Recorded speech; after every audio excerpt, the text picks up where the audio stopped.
Good morning, everyone. Well, there's lots going on. We're going to take a trip to Australia today and look at their draconian measures. We're going to talk about COVID and masks. And first, we're going to look at we and money. Money's given out to, well, for spending in the era of COVID, not just we, but starting with we. Here's TB Dawn, and she says, anyone who doesn't believe we are Trudeau's personal promotional agency should have a look at this. And this is a Vimeo video of the we ad that we made with Prime Minister Trudeau in 2017. It says, we are Canada. Look at that branding, eh? I bet they were patting themselves on the back for that one. Here we go. I pledge to work hard for all Canadians and to invest in our youngest leaders, you. So there you go. That's just a quick taste. I won't show more of that because I know, right?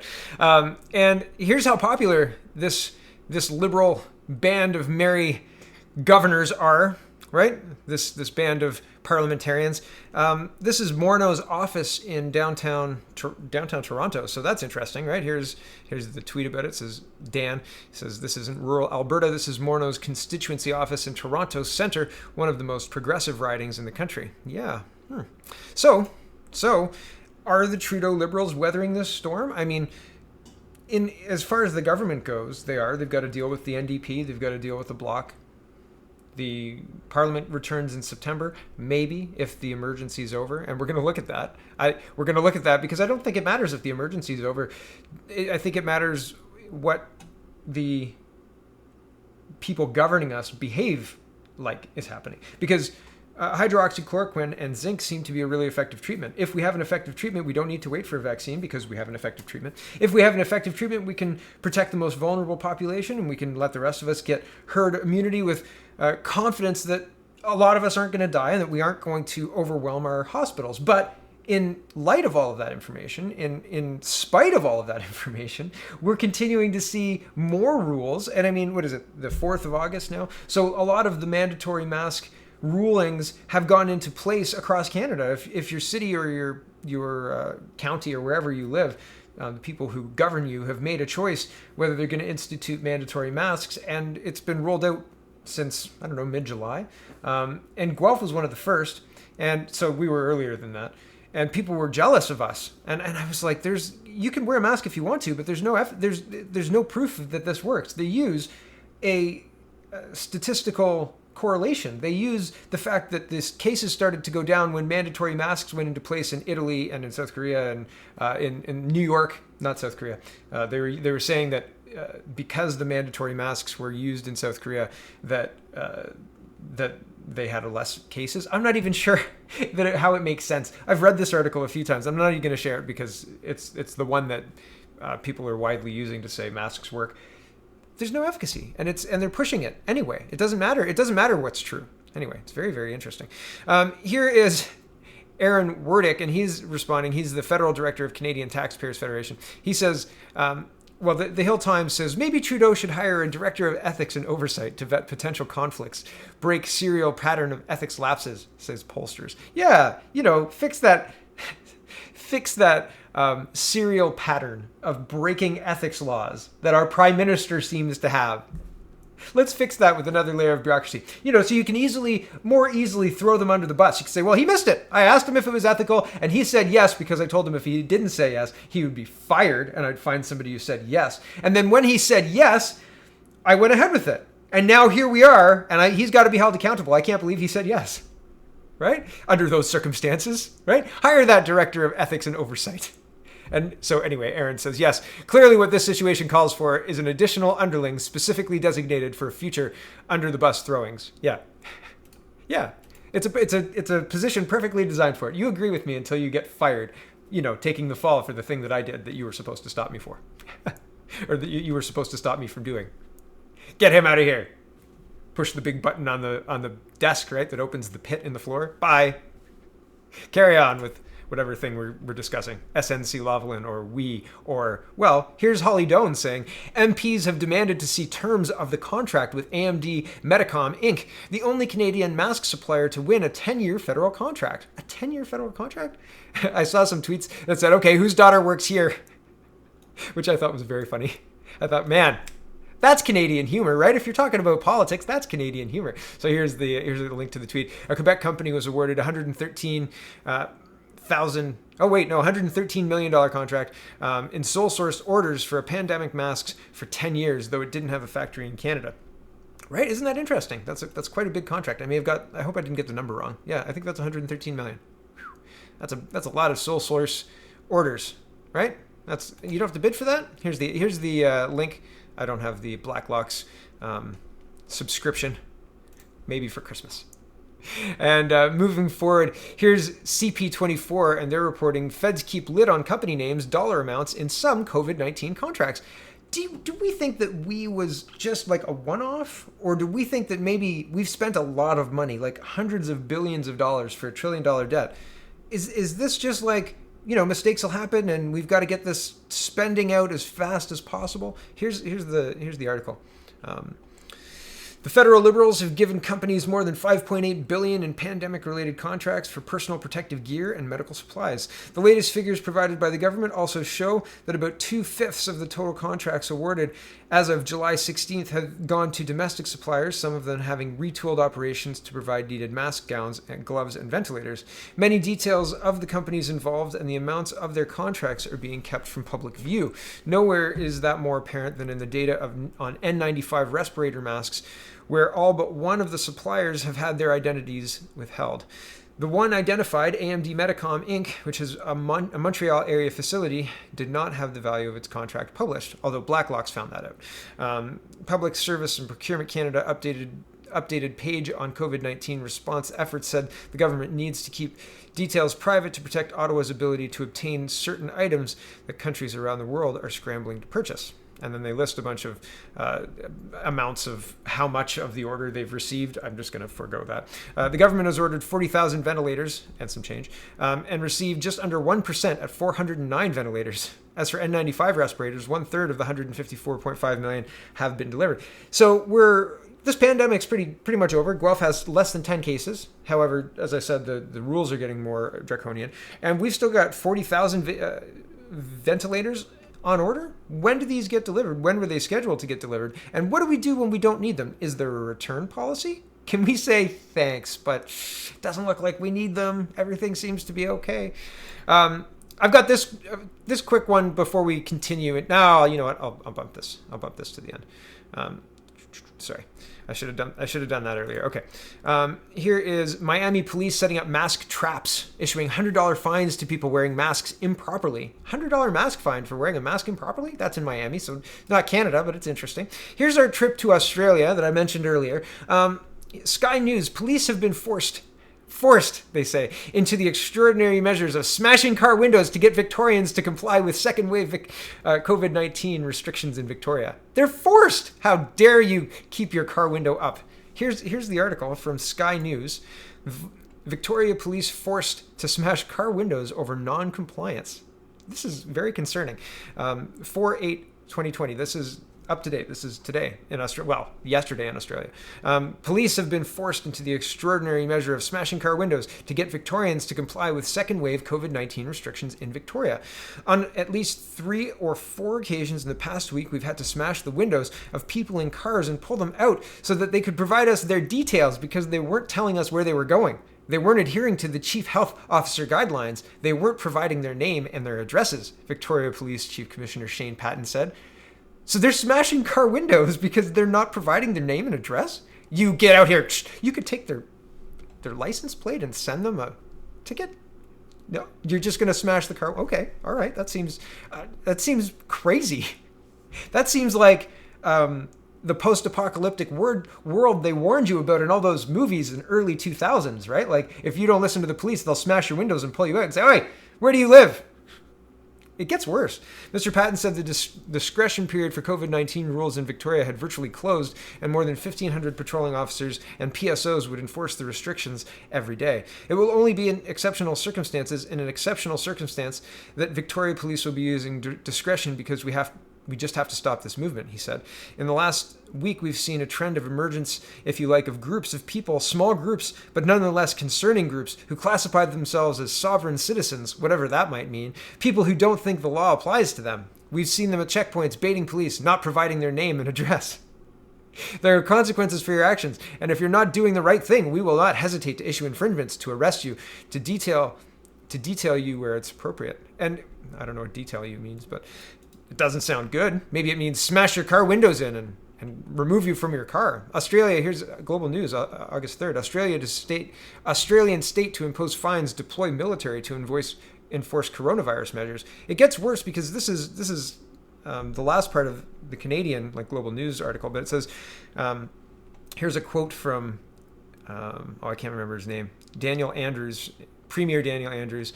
He said, there's literally no reason for you to leave your home, and if you were to leave your home and not be found there, you will have a very difficult time convincing Victoria Police that you have a lawful reason, Andrews told reporters in Melbourne.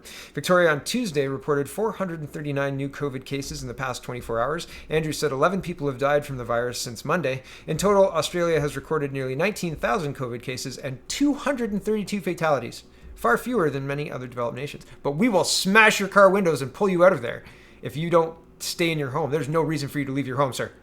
Here's the deaths in Canada, 8,947. So 293 deaths so far? Or 232, excuse me. Whew. Wow, right? Isn't that wild? That seems wild. And here's another interesting piece of this Australian puzzle. Dr. Russell McGregor says total influenza deaths in Victoria for 2020, less than 50. Average influenza deaths in Victoria per year, 350 to 700. Number of deaths with COVID-19 in Victoria for 2020, 123. Why won't the mainstream media ask why influenza lab diagnosis and death numbers have fallen off a cliff in Australia this winter? It's wintertime in Australia. Right? And I wanted to verify this chart. I thought, man, that's crazy that there are since March no flu deaths, nothing. And here's Australia. New scientist, Australia sees huge decrease in flu cases due to the coronavirus measures. So they're saying, yep, it's legit, and it's because we're doing so good at fighting the coronavirus. Okay, weird. Links in the description if you want to have a look. Here's Holland. So that's the end of our Australian trip. We're flying back through Holland. The land with no face masks. Holland's top scientists say there's no solid evidence coverings work and warn they could even damage the fight against COVID-19. No mask mandates. And this is dailymail.co.uk, so I'm not going to go through that article. I'm going to go through this one. This is Face Masks, Lies, Damn Lies, and Public Health Officials, a Growing Body of Evidence. This is by Dennis G. Rancourt, PhD. He's a researcher for the Ontario Civil Liberties Association, OCLA.ca. Okay, I want to show you that this was published recently. Where's the publication date? August 2020. There you go. And here is why we should believe the author. He says, my personal knowledge and ability to evaluate facts in this article are grounded in my education, research, training, and experience as follows. And this is a very robust section, but I'm just going to read one. Regarding environmental nanoparticles, viral respiratory diseases are transmitted by the smallest size fraction of virion-laden aerosol particles. Excuse me if I got that wrong. I probably did. Which are reactive environmental nanoparticles. Therefore, the chemical and physical stabilities and transport properties of these aerosol particles are the foundation of the dominant contagion mechanism through air. My extensive work on reactive environmental nanoparticles is internationally recognized and includes precipitable and growth surface reactivity, agglomeration, surface charging, phase transformation, settling and sedimentation, and reactive dissolution. In addition, I have taught the relevant fluid dynamics, air is a compressible fluid, and gravitational settling at university level. And I have done industrial application research on the technology of filtration, face masks or filters. So, I mean, you need at least a grade 6 level education to read all that, just the words, never mind understanding it, right? So this person is very, very well suited to comment on face masks, their efficacy at preventing viruses, and the current recommendations by public health. And in the summary, he says, a vile new mantra is on the lips of every public health official and politician in the global campaign to force universal masking on the general public. Quote, there's a growing body of evidence. This propagandist phrase is a vector designed to achieve 5 main goals. 1, give the false impression that a balance of evidence now proves that masks reduce the transmission of COVID-19. 2, falsely assimilate commentary made in scientific ventures with, quote, evidence. 3, hide the fact that a decade's worth of policy-grade evidence proves the opposite, that masks are ineffective with viral respiratory diseases. 4. Hide the fact that there is now direct observational proof that cloth masks do not prevent exhalation of clouds of suspended aerosol particles above, below, or through the masks. 5. Deter attention away from the considerable known harms and risks due to face masks applied to entire populations. The said harms and risks include that cloth masks become a culture medium for a very large variety of bacterial pathogens and a collector of viral pathogens, given the hot and humid environment and the constant source, where home fabrics are hydrophilic, meaning they hold water, whereas medical masks are hydrophobic, they don't hold water. In short, I argue op-eds are not evidence, irrelevance does not help, and more bias does not remove bias. Their mantra of a growing body of evidence is a self-serving contrivance that impedes good science and threatens public safety. I prove there is no policy-grade evidence to support face masking on the general population, and that all the latest decades policy-grade evidence points to the opposite, not recommending forced masking of the general population. Therefore, politicians and health authorities are acting out without legitimacy and recklessly. Okay, and then it goes into the article, and I think that just the summary is good for now. You can use that if you like. Link is in the description. There's dozens of articles. There are dozens of articles with studies that have been done that show that masking healthy people, even in healthcare situations, cloth masks make healthcare providers sick. Why would that be any different in the general public? Just like why would the amount of tests equal more false positives? Why would increasing tests or testing an population with low COVID results in higher false positives? Why is that true? I don't know, but that's what the Officer of Health for Ontario said, Dr. Yaff. I don't know why. That's interesting, right? Here's a coordinated attack on conspiracy theories online. So I tell you what's in the news. I tell you what I think about it. So I hope you make up your own mind. I hope you don't just listen to me. But I hope you don't listen to the news. Why is it that all sorts of different influential Canadian people in news articles were published at the same time with the same premise, right? It used to be that there wouldn't be coordination of this type in the news. Or maybe I just don't remember it. Anyway, it says, the gaslighting fake news mainstream medium are on the attack today in Canada. Multiple different agencies, exact same story on the exact same day with the same cover photo for most.